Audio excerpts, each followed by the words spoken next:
આજે business with એઆઈની અંદર માત્ર 6 દિવસ થયા છે અને જે બિઝનેસમેન આપણી સાથે ભણી રહ્યા છે એ બધાને આપણે બેઝિકથી શીખવાડેલું છે. એમને કોઈ એડવાન્સ લેવલનું નોલેજ નહોતું કે એટલું ખાસ એઆઈનું નોલેજ પણ નહોતું. એવા વ્યક્તિઓને આપણે કસ્ટમાઇઝ એપ્લિકેશન, વેબસાઇટ અને એઆઈ ટૂલ બનાવતા શીખવાડ્યું છે. તો ચાલો જાણીએ કે આ 6 દિવસની અંદર એને એમના બિઝનેસ માટે એવી કઈ કઈ વસ્તુ બનાવેલી છે. ભટ્ટ સાહેબ, આપણે તમારા બિઝનેસની અંદર એવું તો તમે શું બનાવ્યું છે એ જરાક અમને શોકેસ કરો. મેં છે ને મારું એક બિઝનેસનો ઓર્ગેનોગ્રામ બનાવ્યો છે કે જેની અંદર કોઈ પણ કમ્પ્લેન કે ટિકિટ હોય ને એ મારા કોઈ પણ યુઝર નાખશે ને તો એનો વર્કફ્લો આખો બતાવશે કે આના માટે કયા એન્જિનિયરને અસાઇન કરવાનો અને આના માટે એની બિલિંગ પ્રોસેસ શું છે.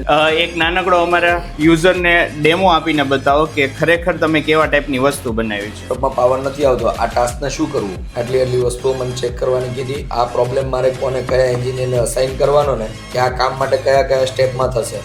ઘણું બધું શીખો છું. ચાલો તમને બતાવું. જો મેં ઘણા બધા અલગ અલગ એજન્ટ બનાવ્યા છે. ઈ કોમર્સ વેબસાઇટ બનાવી છે જે એમેઝોન સ્ટાઇલની છે. મારો પ્રોડક્ટનો ફોટો અપલોડ કરું એની ઉપરથી એની સ્ક્રિપ્ટ બની જાય અને મને સોશિયલ મીડિયામાં મારે કોઈ રીલ બનાવી છે એની માટેની સ્ક્રિપ્ટ રેડી મળી જાય. એમાંથી સ્ક્રિપ્ટમાંથી હું ડાયરેક્ટ વિડીયો બી બનાવી શકું. અને ત્રીજું મેં ટૂલ મારા માટે કામનું બનાવ્યું. કેટલોગ જનરેટ કરવો હોય તો એક્સેલ શીટ અપલોડ કરું તો એના ઉપરથી આખો કેટલોગ પણ બની જાય. તો જોયું તમે, માત્ર 6 દિવસની અંદર દરેક બિઝનેસમેન આ ટાઈપના કસ્ટમાઇઝ એપ્લિકેશન, વેબસાઇટ અને પોતાના આખા CRM બનાવી રહ્યા છે.